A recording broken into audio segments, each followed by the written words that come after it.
Welcome to Sideline Picks. My name is Chris, and I'm here with my co-host Gary. Thank you for joining us for this special episode. Let's jump right in.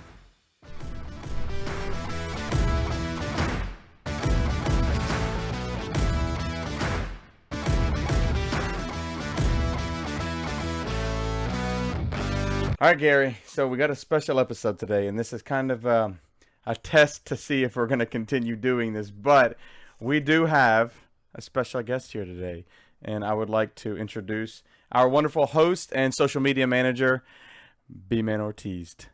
Ortez. Dun, Ortiz. dun, dun. All right, Beman. Hey guys. So most of you don't know who he is. Again, he is our editor. He is our social media guy. He does all the behind-the-scenes work to actually make me and Gary sound like we know what we're talking about. But we're going to do a special episode today and the episode is called Hot Takes with B-Man. Hot takes with B-Man. B-Man has been wanting to do this for a couple weeks. And as me and Gary are very educated in the sport of football and the NFL, B-Man likes to throw in his 2 cents every once in a while. And they're just the most outlandish. And they're literally worth 2 cents. They're worth 2 cents. So they're worth what 2 we're gonna cents. what we're gonna do is B-Man is going to say a hot take. He's going to try and defend it, and then me and Gary are probably gonna roast the life out of him. But And pick it apart to no end. exactly. And so one reason that we feel it's important to do an episode like this is, first of all, it's kind of fun. We get our editor involved, but also if you watch ESPN. If you listen to all these Sports Center shows and shows about the NFL or even any other sport, you hear these outlandish takes that people have all the time, right, Gary? I mean, some of them are the most outlandish things, and some of them people literally are just saying for attention. are just saying stuff to say stuff that it's a 1 in a million chance to happen. So we want to take something like this and kind of dissect it and kind of show you why these are more than likely never going to pan out. So, without further ado, B-Man, let's start with the first hot take. All right, guys, look. I've told y'all this before through text, and I 100% don't believe that Tom Brady's a GOAT. You look at what he's done in the past 2 weeks. Okay, has hold been on. Absolute trust. He's only listen. Pause. So your first hot take off the gate is that Tom Brady's not the GOAT? Tom Brady. Hold on, B-Man. 100%. Hold on. I got a question for you, I don't B-Man. care. Look. B-Man, hold on. One question, real quick. Are you saying he is not the GOAT this year, or he is not the GOAT in general? He's not the GOAT in general. I don't care about his 7 rings or whatever. He's okay. Maybe okay. Look. Maybe I am just talking about this year. Because if you look at what he's done these past 2 weeks, he's been absolute trash. He hasn't scored over 10 fantasy points. How did you just say that 20 years of a career is gone by in 2 weeks where you didn't have any starting receivers? If you're the GOAT, shut up. If you're the GOAT, you're going to continue to be the GOAT no matter what age. That's not true. That's not how that works. Age happens. Okay, remember when Peyton Manning won the Super Bowl and that man had 1 interception, 150 yards, and 40% completion? Yeah, exactly.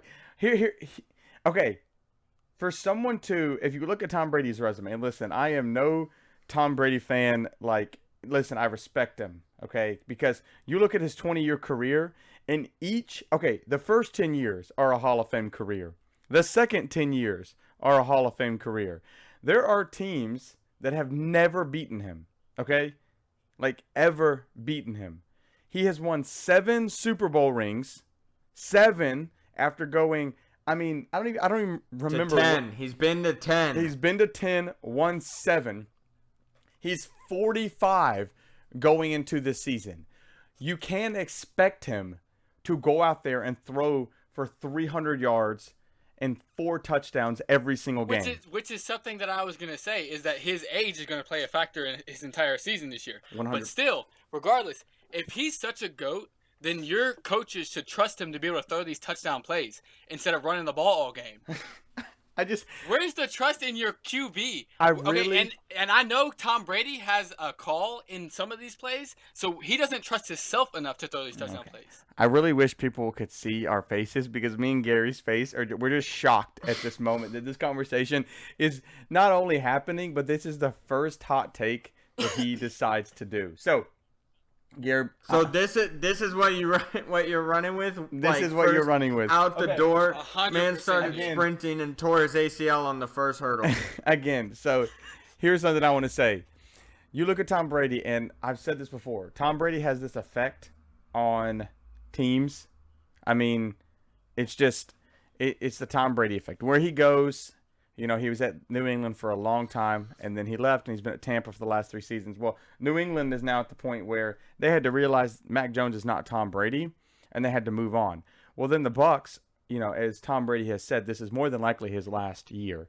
And so they're going to have to get to the point where they're going to have to move on. But the Tom Brady effect is he goes in, he does what he needs to do, he gets the team on the map because the Patriots were not on the map, as a NFL powerhouse, NFL super team, okay? The Patriots weren't, the Bucs weren't either. I mean, the previous season, the reason people knew about the Bucs was because of Jameis Winston. He threw 30 touchdowns and 30 interceptions, right? I mean, wouldn't you say that, Gary? I mean, it's not like the Bucs were going to the NFC Championship anytime soon. So, Tom Brady goes. Not only does he go, he wins a Super Bowl. And you look at, again, the argument that B-Man is trying to portray is that he's not the GOAT. Then why do so many people want to play with him? I got a question. So if Tom Brady's not the GOAT, then who is? Josh Allen, 100%. Wow. How is Josh Allen the GOAT, dude, B-Man? I'm just saying that Tom Brady isn't the GOAT anymore. I'm saying that Tom Brady isn't the GOAT anymore. But how can you get out of that greatest of all time? So can we define GOAT, please? What the analogy means? Greatest of all time. Not the analogy. Whatever the word is for when it's broken up in the letters like that. What does GOAT mean to you? What does GOAT in the dictionary mean, B-Man? When you type in GOAT, it is greatest of all time. Okay. What's the last 2 words? And I don't think please? he's the greatest of all time. Is what I'm saying anymore. So who is? Okay, but here's B-Man. Here's what I'm saying. You can't say anymore. Someone can't be. Someone can't. B-Man. Who has taken his spot? No one has got to the point where they have taken his spot. You're telling me that the Josh greatest of all Allen right time. now isn't better than Tom Brady right now? That's B-Man. But Josh Allen is. I'm not saying he's not better than he is this year because he is better than he is this year. But that doesn't mean that he's taken the spot of greatest of all time. Tom Brady had to get to that spot. I mean, Gary's face is absolutely just bewildered that B-Man is even still trying to defend this point. So let me clear it up. Let me clear the smoke. Yeah, Gary, let me clear the smoke. Clear the smoke, Gary. Please. All right. So what we've established, right? B-Man doesn't think that Tom Brady's the GOAT. That's fine. Okay, whatever. I mean, everybody has a right to be, whatever they want to think. So you gotta come up with a GOAT for me then. Yeah. Because even if you had said Patrick Mahomes, I'd be like, okay, well, I mean, you're an idiot, but at least that's somebody who's gonna go down as one of the best quarterbacks. 100%. He's won a Super Bowl. Or if you said, hey, Terry Bradshaw, he won 4 Super Bowls or 6 Super Bowls. Or if you said Troy Aikman, who's won 3 Super Bowls. Bart Starr, because Bart Starr helped invent the NFL because he's so old. Great. Like this man said, Josh Allen. Like, I think the thing that gets me is that he keeps saying anymore. He was the GOAT. No one has taken his spot as the GOAT. Somebody has to triumph. And I'm not saying somebody has to triumph the 7 Super Bowls because that's not going to happen. But somebody, and the only person right now that is closest to that in the league Lamar Jackson. is Patrick Mahomes.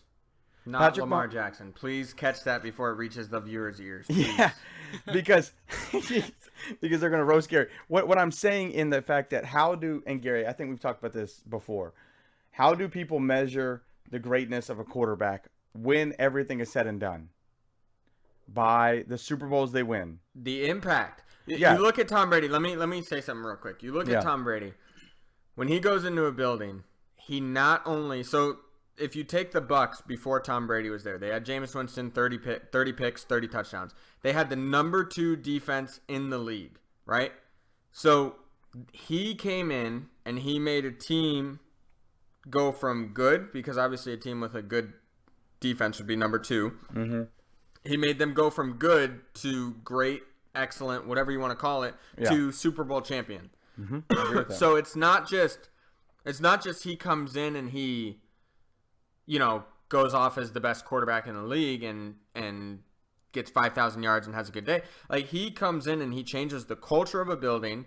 He has enough impact and enough influence to get the guys that he wants on his team. Mm-hmm. Like, I mean, you look at basketball, right? You can compare them. You look at, like, the Kobe's, Michael Jordan's, LeBron James of the world. Kobe was the same thing. He wore 2 different numbers, and he had 2 Hall of Fame careers with those numbers. 100%. Michael Jordan, 6 rings, greatest basketball player, one of the greatest basketball players of all time. LeBron goes in and names who he wants on his team and gets it. And gets Tom Brady is a representation of all 3 of those guys. Like, he does it's does the it all. Tom Brady effect. It's the Tom Brady Yes. effect that's what I was saying. When he went to the Bucks, and we got to wrap this, I'm going to say dumb hot take up. When he went to the Bucks year 1, it was quote unquote a super team. He got who he wanted on that team. Gronk came out of retirement, and Gronk, I don't remember if he was in retirement, but anyways, Gronk came from the Patriots. Gronk, Mike Evans, Chris Godwin, Leonard Fournette. I mean, the whole 9 yards. The defense was the best. I mean, Richard Sherman even went and played. And you even see in this year where I don't think anybody's expecting the Bucks to go really win a Super Bowl, just not with the powerhouse teams in the AFC. But guess who he still has there? Yes, we are. Okay. So he still has Julio Jones. Julio Jones is an older guy, and Julio Jones is out playing with him now. Like, it's the Tom Brady effect. Not only does he have 20 years, 2 Hall of Fame careers, he has 7 Super Bowl rings. I mean, he has how many MVPs? I actually think he has 3 or 4. I don't know. He's got a couple of Super Bowl MVPs, too. It's 3 MVPs because Aaron Rodgers got 4. He's got 3 MVPs. He actually led the league in passing yards last year. I mean, I really don't know what else he has to do in your eyes. I got one more question real quick. One more question. Go. Let's say hypothetically, you're in Tampa, it's probably the last year of Tom's career. Mm-hmm. Tom walks up to you, you're in the stands, dapping up the fans, whatever. You gonna tell Tom he's not the GOAT? 100%. Straight to his face. He's going to look Straight him dead in his eyes and tell him he is not the GOAT. With my chest puffed all the way out, look him dead in the eye and say, Tom Brady, I don't think you're the GOAT. Okay, so wow. What a first hot take to say. Even in the beginning, I said, Tom Brady's not the GOAT anymore. And even while we're talking this whole time, y'all have said, who else is going to be, who would be the GOAT instead? And y'all said Patrick Mahomes. So y'all have someone in mind. I didn't say that Patrick would replace Mahomes. him as the GOAT. No, I just said I wouldn't look at you like you were on crack if you said Patrick Mahomes. Exactly, and I said Patrick Mahomes is the only one right now that is on that path because of I'm trying to think of the word. Because of the Super Bowl win, he's been to another Super Bowl. He's been the AFC Championship. He makes an impact. He's been to the AFC Championship all 4 years he's been in the league. I'm not saying he's the GOAT yet, but he is the only one right now in the league that is on that way, okay? Because of, like Gary said, the impact he has made to the team, and not as the impact in the culture-wise, because there are teams, I would say Lamar Jackson has made an impact culture-wise on the Ravens. Patrick Mahomes has made that impact culture-wise, and he has made that impact in the what matters and what goes down in the books. Championships, AFC championships, Super Bowls. So, Beman, do you have anything else that you want to defend yourself about this? Go ahead and give us a closing statement while the jury's in the back deliberating. Leave me alone, guys. He doesn't know what to say. No, dude. You've already explained it. I'm not as, I don't have all that information in my head about football, but I come in here with my opinion, all right? And my opinion is Tom Brady's not the GOAT. That's how I'm going to always see it. He can go, I don't care what bridges I burn, dude can go kiss his kids again for all I care. He can keep having this trouble with his wife. I don't care. You want all right, I'll leave it there. Okay, so we have done our first hot take. I think we got two more. So the first one was that Tom Brady is not the GOAT. Clearly, me and Gary, and I'm almost positive the rest of the world is gonna disagree with him. But B-Man, tell us what your next hot take is. That's fine. They can. All right. So the next one. B-Man's I got think- 7 billion people disagreeing with him. Okay. Look, this next one. I think the Falcons. I know I gave you some crap the other day about you picking the Falcons over the Seahawks. But I think the Falcons are gonna win the NFC South. Hot take right there. Okay, 100%. hold on. I Listen. understand. I think. Look, they're coming in these games and they're scoring decent points. They're keeping up with their team, with the other team. Okay. B-Man, I do. Okay, I'm not gonna say I agree with that, but that's actually a lot less outlandish than the last one. Okay, he does make a great point. They do come out and score a lot. The only thing is, and we were actually talking about this before we got on the phone. The Bucks offense, because the Bucks are the only thing standing in the way of, let's say, the Falcons trying to win the NFC South. So the Bucks clearly are the only thing standing in the way. Can the Bucks offense last? I think that's the question. Not as can the Falcons win the NFC South, because you look at the Saints and I don't even know what's going on with them. The Panthers are just a bad organization right now. I love Christian McCaffrey to death, but they're not. Dude's hurt. He's hurt half the season. They're not going in the right direction. The Falcons, and we talked about this in a podcast earlier. The Falcons did something today that they have not done in a long time, and that is close out a game. I mean, wouldn't you say, Gary? So, we watched the Falcons beat the Seahawks today. It was a close game, 27-23, but they didn't blow a lead. They got down a couple times. It was the Seahawks. Okay, but Gary, I'm still saying. What? Yeah, but Gary, you had the Seahawks, so what? You I did. I mean, congrats. I picked Geno Smith over Marcus Mariota, guys. Okay, so my question to you, Gary, is based off of this hot take is. So no, like. Hold on. Let me say my question real quick. All right, go ahead. Because again, like we said, the Bucks are the only thing that are standing in the way of the Falcons winning the NFC South. I'm not saying I agree with this hot take, but where are the Bucks offense at, and when is it going to come back? So the thing is, if we think about football in general, right? Football, as much as people want it to be an offensive game because that's what's exciting, football is a defensive game. The defense, you always hear every time you hear about somebody talking football, oh, defense wins championships. Defense is the reason the game or the team wins the game, whatever you want to call it. And the Falcons don't have that at all. That's the problem. So as much as the Bucks are struggling on offense, we can make fun of Tom Brady. Their whole receiving core is hurt. The Saints are garbage, like hot, smelly garbage. Jameis Winston is playing with broken ribs, and they're just horrible. I mean, they're horrible. The Panthers, again, like you guys just said, they're just not on the too. right track. Yeah. So I would say I would not be surprised if the Falcons did not finish last in the division. If you guys remember the first episode where we did our power rankings, I ranked the Falcons the number one, like the worst team in the league. Yeah, I did not. I didn't even have them in the bottom 5. They probably wouldn't be there anymore just because we've seen, some other teams really fall apart in the beginning of the season. But the problem is with the Falcons is that they're not a defensive-oriented team. They're not. I mean, no. You talk about their history as losing in the fourth quarter, losing big games, whatever you want to call it. But overall, the Bucks' defense would beat the Falcons every single game, every single time they play. So, it's just not even fair to compare. Why do you think that the Falcons are going to win the NFC South? I mean, you said most of it, dude. You said most of it. The Bucks are one of the main things standing in the way. The Falcons aren't a bad team. They're out here scoring points left and right. And they're just getting caught at the end. All right. But when you say something like the Bucks are the only thing standing in the way, that's 100% right. So all you gotta do is come out and run a fluke at the Bucks. So they're in there. I've got two things to say real quick. The first one is, you look back the past 2 years. This is the first year that Tom Brady has actually beat the Saints in the past 2 years. So he has actually gone 0-4 against the Saints. And clearly, the first year he went to the Super Bowl. The second year he went to the first round of the playoffs and lost. But obviously, it doesn't really matter what happens in the regular season. But Gary, this is to you. Okay, and let me backtrack what I said. It does matter what happens in the regular season, but as we've seen with Tom Brady, people like Tom Brady, Aaron Rodgers, those great quarterbacks, they can lose these divisional games in the regular season, and they're going to be just fine. So, my question to you, Gary, is with the defense. Okay, we look at the defense and say how great the defense is, but the defense has played, and let me name these teams before you start talking.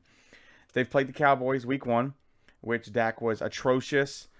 Everybody on the Dallas offense was atrocious. Week 2, they played the Saints, and we have all agreed, I think, that the Saints are just not the team that they should be on offense. Jameis Winston is playing with cracked ribs. He is not playing good football.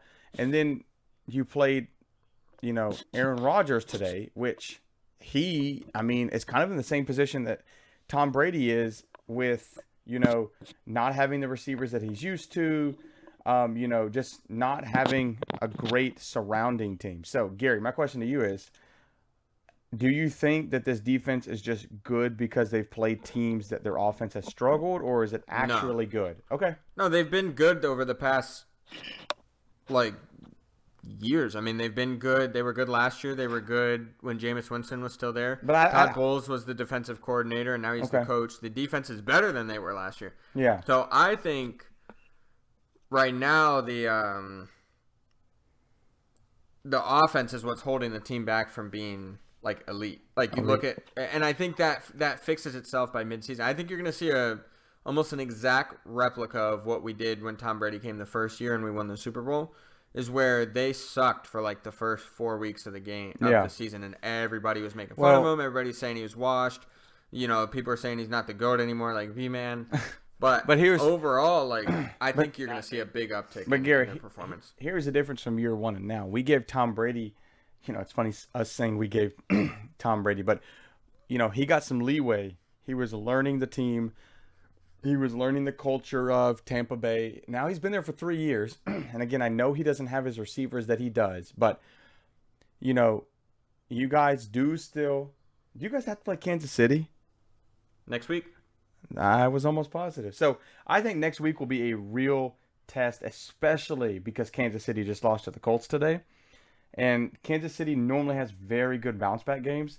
So I think next week will be a good test of y'all's defense, because clearly you're playing against Patrick Mahomes, who knows how to create plays. I say it over and over again, but he knows how to extend the plays. So, B-Man, do you have any other things you want to say about your second hot take, which is not very good, but it is better than your first hot take?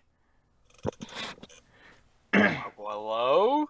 You have literally agreed with me this whole time. How is it not any better? Listen, no. I have not agreed with you this whole time. I'm saying that you've put it more towards my favor this.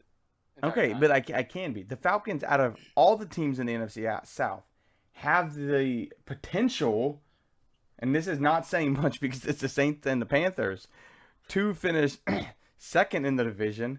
But like Gary said, Tom Brady, now say it again, Aaron Rodgers, these really good quarterbacks, they know how to play the first 4 or 5 games of the regular season. Dude, it does not. Well, I'm saying more defensively, dude. Defense-wise, Atlanta is not winning that division. No. Their defense is not good enough. Unless they've signed people or less before the trade deadline in November. Unless they trade for Aaron Donald, they're done. Okay. There may be some smaller defensive players that they. But, okay, I do like what the Falcons have been doing on the offensive side. They have been putting up good points. 27 this week. I think 27 last week, actually. And then 30 in week 1. So offensive-wise, they're doing really good. But, again, defensive-wise, unless they make some trades before the deadline, I don't think they're winning that division. So, sorry, B-Man. We're striking on you. All right, we'll see. Just wait. 0-2 today. So, what's your third? We're going to come back to this. Clip it. What is your third and final hot take? All right, so y'all gave me crap about this. It's a bit of a stretch. I know this because of where everything is right now. So it's a bit of a stretch in comparison of what you've already given us? Yeah. So I said this earlier as a joke, but now I'm starting to believe it more, especially after against the Falcons tonight, the Seahawks. DK Metcalf will lead the league in receiving. Oh, my God. 100%. What is he at? Tell me what he's at right now. I'm literally going to go look it up right now. It was 85th place, right? Okay, hold on, guys. I want to be clear that we do not know these hot takes before B-Man sends them to us. So this is why we're looking up stats as we go. So I'm just gonna say the top 3 receiving leaders, and I don't think this is counting. Some of this is counting today's game. There have been some games that haven't updated. So hold on. So I got it pulled up. where's he at? Well, he's not on the top 5. I thought we were looking at the top 5 here. So number 1 is Tyreek Hill. Yeah. So I don't know if DK Metcalf's going to outdo Tyreek Hill. Number 2 is I found Stephon him. Diggs. Go ahead. So Go ahead. I want to say some names that are above DK Metcalf. Again, this is not including. I don't think this is including today's game. So, whatever. Somebody look up and see how many yards he had in today's game. 64 yards. How much? 64. 64. That's not okay. So, right now, 64? DK Metcalf is listed at. So that's 64. I'm gonna say some names that are above him. You've got a couple running backs: Joe Mixon, Nyheim Hines. You've got Adam Thielen, who is obviously not a running back, but not the number 1 receiver. You've got some tight ends: Dalton Schultz, another running back, Clyde Edwards-Helaire. Then you get to number 78, and that is DK Metcalf, sitting at a hot 71 yards, plus his 64.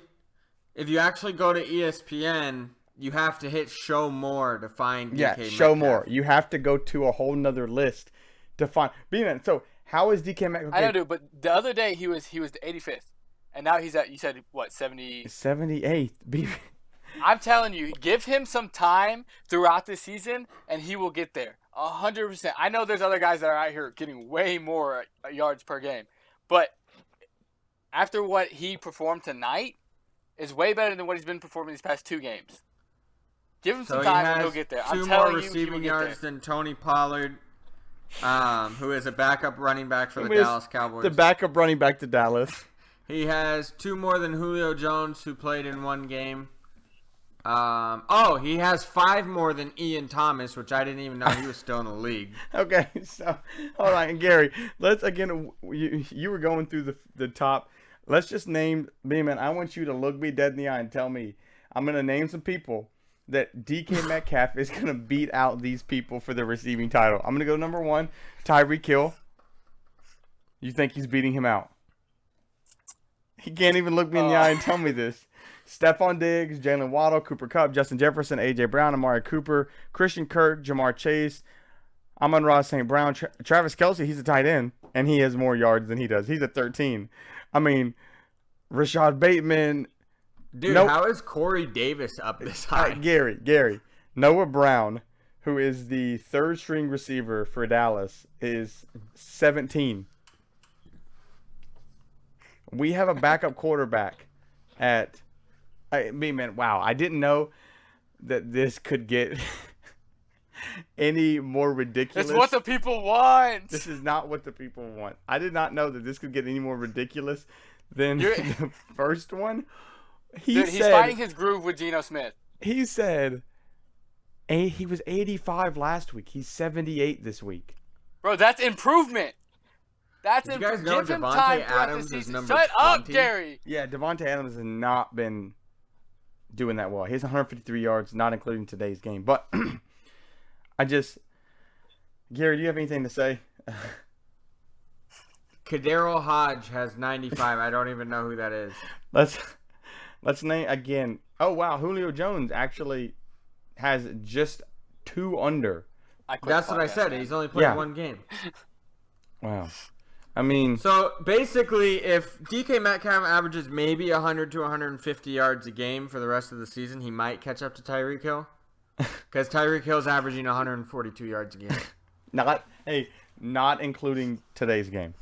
Currently, DK Metcalf before today's game. Hold on, let me scroll down and find him. He's averaging 35.5 yards. Hold on. Game. I want to bring up something too. Not only is he averaging 35.2 yards a game, he's averaging. Okay, let's see, hold on. I'm gonna see targets and things like that. So he has got 13 targets in 2 games. how many receptions? 11. Okay, so hey, listen, let's give it to him. He's catching his passes. Yeah, so if he gets 5 catches for 40 yards each, Look here, guys. I've been sitting on these hot takes for a good week or 2 weeks now because these guys have been putting off this segment for the longest of time. So I don't think this would have looked any better last week. B-Man, it actually would have looked worse last week because he was 85th in the league last week. I don't think this would have looked any better last week with the fact that he was lower than he was the previous week. So this is where we're going to end this episode. Again, we're going to kind of do this episode once a week. We're just going to give a couple hot takes. They're going to be geared more towards week to week. This was just an introductory. Yeah, again, season based. This was like Gary said, this was kind of a season based one where B-Man just kind of gave some over exaggerated hot takes. So, like Gary said, it's career based hot takes. 20-year career based hot takes. And again, one reason that we said that we really wanted to do this was that, there are a lot of people on ESPN, there are a lot of people on SportsCenter, there are a lot of these people that just kind of talk and they don't really, like, the things that they say don't make a lot of sense. So we want to kind of break some of these down. Obviously, nobody is going to be saying that, Tom Brady is not the GOAT or Tom Brady does not deserve the recognition that he has. But again, so next week, we're probably going to do another episode of this, depending on how it does. We are going to do more of a week-to-week basis. But thank you for listening to this week's episode of Hot Takes with B-Man. This will be a weekly episode, so continue to tune in. Make sure you follow us on all of our social media accounts, Instagram, Facebook, YouTube, and then also make sure you listen to us on all major streaming platforms. Thank you for listening to this week's episode.